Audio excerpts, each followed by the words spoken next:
Hi, and welcome to the Mid-Level Exceptional Sport Business Podcast. My name is Joe Easy. I'm your host. This is our opportunity, as your listeners likely already know, to talk with exceptional individuals in our industry who are driving our business forward. Today, I'm happy to have the chance to talk with Jared Ginsburg. He is the Director of Premium and Ticket Sales with the Edmonton Oilers. Thank you so much for taking the time to join me here today, Jared. Yeah, it's my pleasure, Joe. Thanks for having me. I know you said it was a busy day, so we'll jump right into it here. I usually like to start off by letting folks tell their own story and introduce themselves. So give us a little bit about your backstory and what your career path and journeys look like. Sure. So born and raised in San Francisco, in the Bay Area there. And early on, before I even got into out of high school, I knew that I wanted to get into sports management. That was just sort of the track that I was focusing on. And was lucky enough to have some family friends within the industry and really guided my path. But at the time, I was a big hockey fan and wanted to try and tie that together. So I ended up going to university in Kingston, Ontario at Queen's University. For those that aren't familiar with Kingston, it's about 2 hours north of Syracuse. And I was able to get lucky enough to get an internship with the Kingston Frontenacs in the Ontario Hockey League.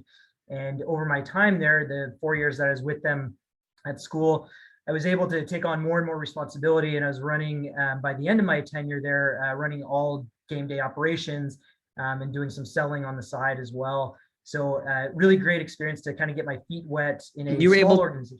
You were able to do all that as an intern? Yeah. It was a really small operation.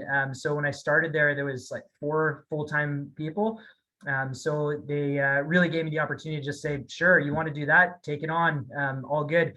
And so it definitely allowed me to spread my wings a little bit in terms of the game operations and really taking some risks and things that they hadn't done before. And then again, trying to get my feet wet a little bit on the sales side. One summer there, I was lucky enough to actually get an internship with the Binghamton Senators in the American Hockey League. It was their second year, or heading into their second year in the league. And so that really opened my eyes a lot to sports sales. I was a sales and marketing intern with them and spent a lot of time on corporate partnerships and going on meetings with some of their reps and building packages in the background for them. And so that gave me a really nice perspective when I came back to school and continued my internship in Kingston. So as I finished up my undergrad at Queen's, I was looking for roles in full-time roles and ended up going back to California to work for the Fresno Falcons of the ECHL. And there I was doing mostly sales, a little bit of game ops, and really cut my teeth in the sales world there.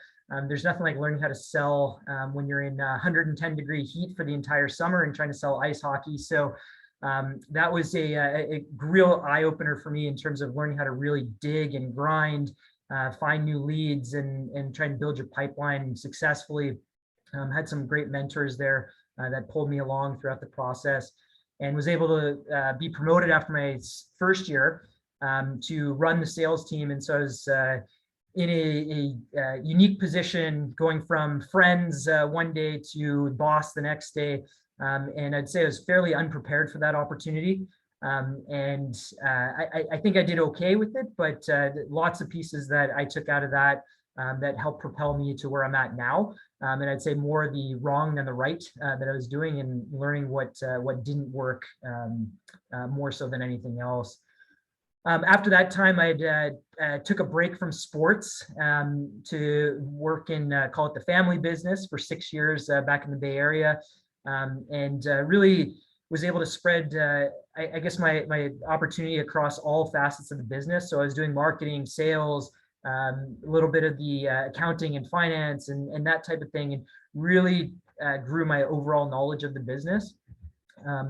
But the pull to sports was really strong, and I definitely knew that I wanted to get back into it. As again, lucky enough to get a call from my old friends with the Kingston Frontenacs, again in the Ontario Hockey League, and asked me to return to Kingston and take on a sales and marketing manager role with the team. And I was really tasked at that stage with building out a whole sales program. By that time, they moved into a brand new 5,300 seat arena in downtown Kingston. And really needed to put a plan around how they were going to approach ticket sales and corporate partnerships. And so I was able to build out our first sales team there. And we started to see some very nice success with the whole sales program that we had in place. And I think beyond that, the key thing for me was really trying to dig in on the sales management side of it. And while it was a small team, there were a lot of pieces in place that I put there. As I mentioned, some of the stuff that I didn't do so well in Fresno that I was able to put together in Kingston. And I think that really shone through with not only the results, but also the success that our reps had individually, both in Kingston and then after that as well. So as we continue to build that program out, I got called by the Oilers one day. They were looking for a director of ticket sales. I was able to come out to Edmonton. And my role initially when I started here was really focused on strategy on the Oilers side. At that stage, we were fairly close. We sold out every night, but it was really focusing on selling the last few hundred seats and the strategy in terms of price optimization and renewals and that sort of thing. And then a lot of my time was also focused on our Edmonton Oil Kings property, which is our WHL team, plays out of the same arena, but is a lot more hand-to-hand combat. So we had our full sales team there. So it was about building that team up, building up our sales program on that side of it. And my role has sort of evolved over time to work a lot closer with our AHL team in Bakersfield now and overseeing their ticket sales there, as well as now overseeing premium sales. So my plate has really expanded. It's been great over time. And again, I think a lot of the experiences I've had throughout my career have really helped build up my readiness to take on more and more responsibility. Well, I appreciate you sharing your path, Jared, your story. It's so unique to hear somebody, one who took a break from the sport industry and then was able to come back, not just come back, but come back so successfully. But also somebody who spent so much of their time in leadership roles at different levels. It's usually a very relatively upward trajectory, working your way through sales and different levels of sales, and then you get into leadership, and then you're working your way up through different levels of leadership. But you really jumped right into leadership, into the deep end really early on, didn't you? Yeah. Like I said, it was definitely a transition at first, and I think a lot of the things that as reps we look at and say, oh, we could do this better and better, and then it was really put up or shut up time to get in there and say, okay, let's do those things that you truly think are going to make a difference. And I like I mentioned, I think there was some things that I was able to do well, other things that definitely needed improvement, but it opened my eyes to a whole new world on the management side. Is you're not just worried about your own personal sales target anymore. You're worried about the sales target for all 5 of your reps, and each of them have very different desires and wants and needs. And that's been the most unique part, and the part I've really enjoyed the most throughout my leadership opportunities has been trying to get the most out of the people that we have and really delivering for them on what they're seeking out of their role that they have at that point. So as you look back on your career journey, what advice would you have, or do you typically have for folks who are early on in their own careers? I think the biggest thing is to try and get as much experience as you can. I think there's a lot of times where we feel hampered by time, or that balance between, hey, I've got to, I want to be as good as I can here, but I also want to enjoy my life. And I'm all for that. I think that's important. But I also think as people are trying to grow their careers, there's lots of opportunities that are going to come your way if you're exceptional in your current role. And I think it's about saying yes to those opportunities. A lot of times we say, I don't know if I can take that on, or that might hamper this or that. I think the more that we can say yes, the more we jump into the opportunities and really expand our skill set, whether it's something that's directly related to our position or something that's completely different. I think all those add up to more experiences, more knowledge, and just more higher IQ for the business that will come back to help us further on down the road at some point. I think that's great advice. I think being able to have the confidence to say yes, continue to work through challenges and uncertainty, and that's how you know you're continuing to grow, right? Yeah, 100%. I mean, there are lots of times where I was asked to take on a responsibility of something that was completely foreign to me, or slightly uncomfortable or whatever that was. And I think that's where the biggest growth comes, is on the fringes of our comfortability. And that was for me a big push, and a bit more of an introvert myself, being thrust into situations that were, again, like I said, just not me. But I think you do it more and more over time, and that's just the natural progression of growing your inner comfortability. Yeah. So you've been in the industry for several years. I'm sure your perspective has changed over time. At this point, from where you're sitting today, what does success look like to you?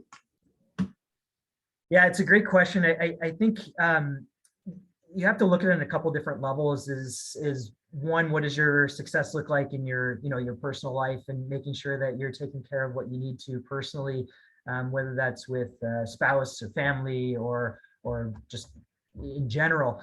So I think that's important to look at. But I think the flip side, when you look at your success on the professional side, a lot of it, I think right now, a lot of folks are driven by how I get to the next level. Like what's the next title that I can take on. And I think there's a lot of job surfing, going from one to the next quickly, sometimes warranted, sometimes not. Doesn't really matter. But I think the important piece is that I think in a lot of cases, success to a lot of folks looks like what my title looks like, versus how are we growing horizontally and getting ourselves as prepared for the next level as possible. So to me, I don't look at success in terms of earning a promotion or getting to that next level as a set of check boxes. I look at it as your ability to take on more responsibility in your current role, to take on things that may be stretch projects or benefiting more than just your department. Maybe it's an organization-wide committee or things like that allow you to, again, grow your skill set to get yourself prepared for the next opportunity. I think there's lots of folks that can go through and be accepted for in an interview process and get into the next role. But if they haven't truly been exceptional in their first role, the current role that they're in, there may be some challenges they get into that next opportunity because they haven't been through a full cycle or didn't really understand it the first time through. It's just more of a race to see how quickly we could get there. And hey, I've got no problem with upward mobility. That's not an issue at all. But I think you want to be as prepared as possible so you put yourself in a position to be successful. And that's one thing that I've really prided myself on throughout my career, is not just that how do I move up as quickly as possible, but how do I prepare myself for when that opportunity comes to be successful in that upward role. I think that's great. I've always said, especially last few years, one of the best things about sports and specifically sales is you can have so much growth without having to have a title change. Yep. Being able to continue to grow and challenge yourself and pick up new skills. Looking at and back on your career and the journey that you've had, you spent time at so many different levels. I'm sure that selling hockey, minor league hockey in California is very different than selling the Edmonton Oilers. So talk us through what set each position apart between hockey in the States, hockey in Canada, minor league, major league. Help us understand, for those who may not be familiar with the different levels and tiers of hockey and the different environments that you were selling it in. Yeah, it's really unique actually, because even in my current role as it sits right now, I'm overseeing sales teams in effectively 3 different areas. So we've got our Edmonton Oilers brand, which is heavily focused on the team. We've got the 2 best players in the world right now, and Connor McDavid and Leon Draisaitl playing for us. And so we really try and deliver at the highest level that we can for our fans in every aspect of the game presentation and everything that we do. Whereas on the Edmonton Oil Kings side, where it's junior hockey, and I guess the equivalent in the States is, call it like high school football or college football, where players are, the next step for them is going into the pro ranks, and where they get drafted straight out of here. So it's definitely, the fandom is a lot different. You still have your diehard fans, but it's really more of a family product for us, where we're trying to appeal more on the group sales side, rather than trying to sell. I mean, we were obviously trying to sell as many season seats as possible, but where we see a lot of success on the group sales side is giving people a unique experience where they feel like they can be part of the game. If they're their child is singing the national anthem at the game, or their dance group is performing, or their minor hockey team is coming out to do a shootout during one of the intermissions, they become part of the show. And we have that accessibility that is much greater at the junior hockey level than we get at the Oilers level, just due to some of the restrictions and things that we've got with the league, or the level of delivery that we want to provide in Oilers versus Oil Kings. And that's something that I'm pretty familiar with here in Portland with the Winterhawks. I don't think they're still on the same division, but I know that at least they used to play. Yeah, we still play in the same league. Yep. There you go. Yeah. So yeah, and it's a great level of hockey.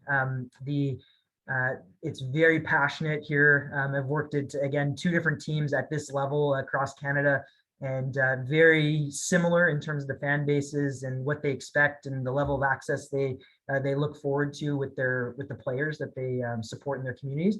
But definitely a lot more opportunities on the sales side for us to be creative in that respect. And then contrast that even with our team in Bakersfield at the American Hockey League level, which is really a cross between the two. And it's on call it the fan and ticket sales side. It's we create a really fun environment for our fans down there. Lots of great promotions that team has provided that fan base over the years. Ticketing is still very group sales heavy. But obviously with the players being at the professional level, and their next step is literally like they're getting called up to the Oilers.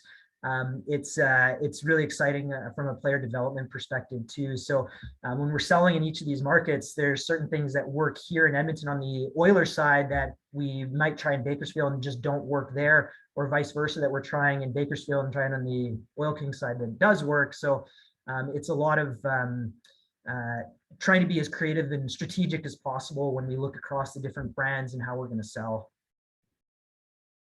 So obviously there's a lot on your plate, to say the least. But we were introduced by a college student who was listened to this podcast. Hi, Nathan. And he's been proactive in building out his network in the industry, even as he's still going through college. With so much on your plate and with the pressure that you have as a director overseeing so many different sales teams in so many different areas, how and why do you prioritize mentorship conversations? Yeah, I mean, I think timing is obviously a challenge with everything we've got going in our worlds.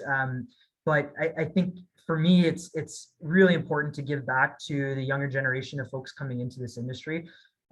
When I was coming up, and probably yourself too, that our opportunities for networking were a lot slimmer because the technology just wasn't there. LinkedIn wasn't a thing when I was coming through school, and don't want to date myself too much, but it was certainly a lot different. I remember trying to send emails to folks and getting some responses, things like that, sending letters through the mail to try and strike up a conversation.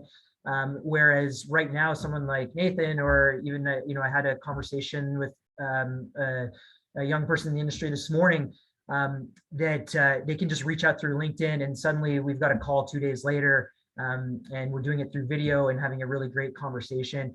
So to me, it's trying to bridge the gap, I think, between a lot of folks that are coming up through sports management programs across the country, which are in a lot of cases really theoretical, teaching the sort of the philosophies along sports management and what it's going to be like, and trying to bridge that gap between the reality of what the role actually becomes when you get here and what you're going to expect to see. Do a lot of career coaching, and looking at resumes and trying to provide my advice and feedback for them as to how they can pursue different careers within the industry. So I really enjoy it. I find it really rewarding, and I've got some great success stories of folks that I've been working with, and being one of many mentors for them at this stage. But seeing them jump into AE roles and getting promoted already is just incredible, and I love seeing that. It's also unique getting to connect with folks that are in different parts of the North America. Do a lot in Canada, but also a bunch down in the States too. So it's just really rewarding for me, and something that I wish I had when I was growing up and coming up through the system. So I love to give back and provide that opportunity to other folks. Awesome. I know that it's appreciated, and I know that not everybody's able to take that time. So being able to prioritize it and set aside time to do so is not an easy lift. Yeah. Switching gears a little bit, we talked a little bit about the team success that the Oilers had this year. You referenced some of the players in your team among the best in the world, but there's so much we can't control in this industry between trades and free agency and injuries, just the ups and downs of sport, the cyclical nature of team performance.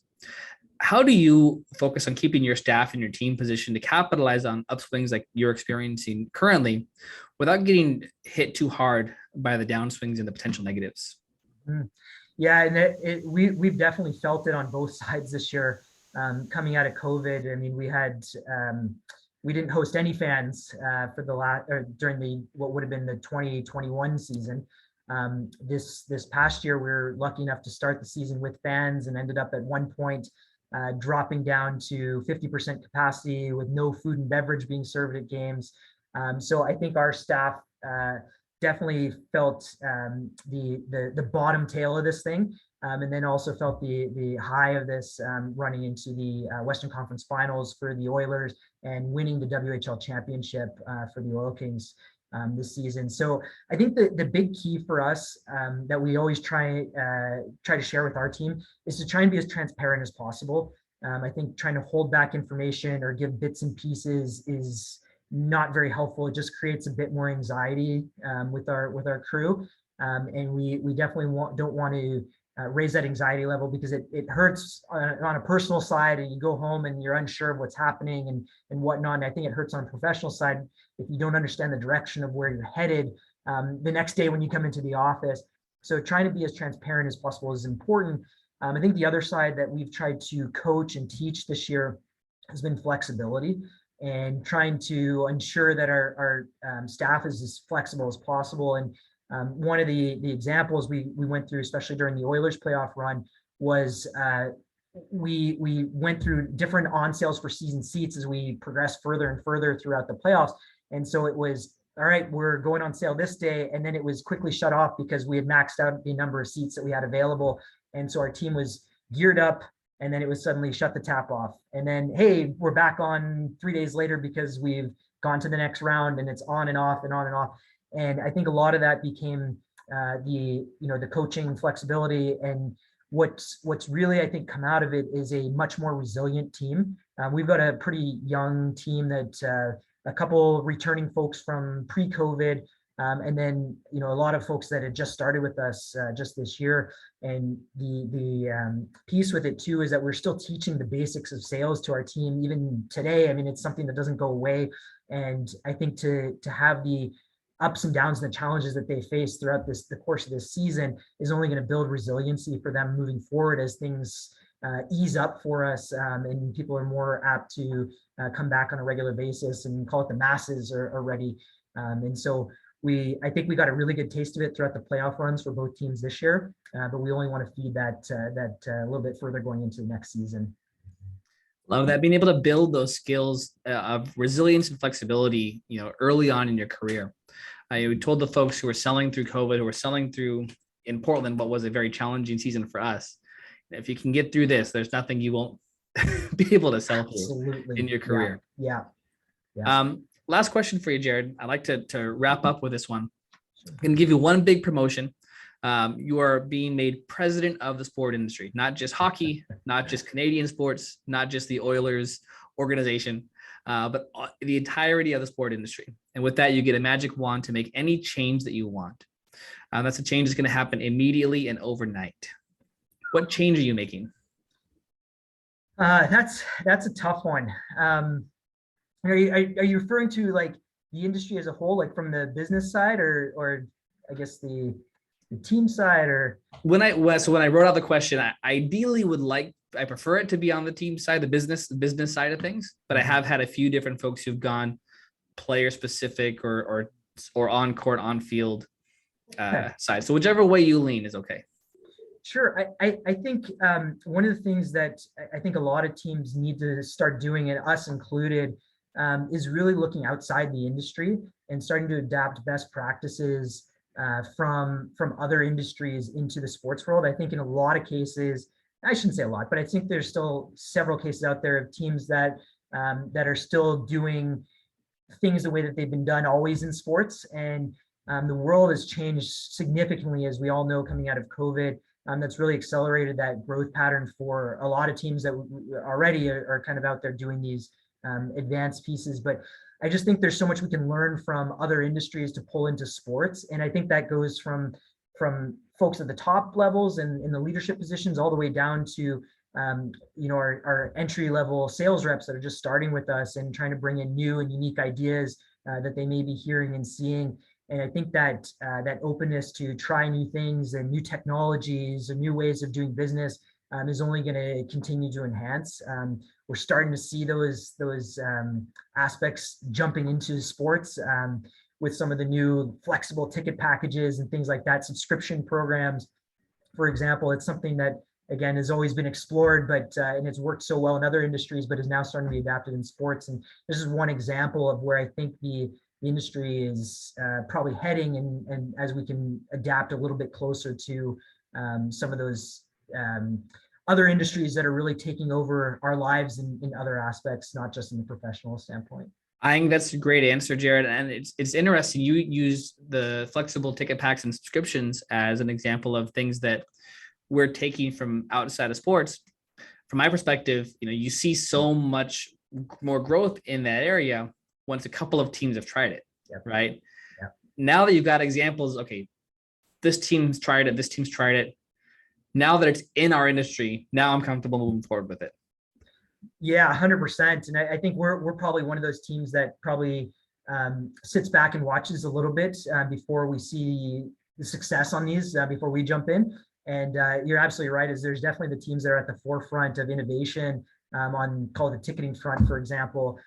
But once that starts to catch on, it's a lot easier to start to build a use case or build your business program internally. And we love to look at best practices from other organizations and try and adapt those to what we're doing. But I think that can extend even further beyond just other organizations into other industries as well. Definitely. Well, thank you so much. I think that's a great answer and a great way to wrap up our conversation today. Thank you for your time this afternoon. I know there's a lot going on, even though it's off season for both of us. We both know that doesn't mean things stop or even sometimes slow down. Yeah, thanks, Joe. I really appreciate the opportunity to be on this. For everybody else out there listening, thank you for sharing your time. Please like, rate, review, share, subscribe wherever you happen to be listening. And if you know anybody in your network, or if you're connected to anybody who's exceptional within our sport industry like Jared is, please send them my way.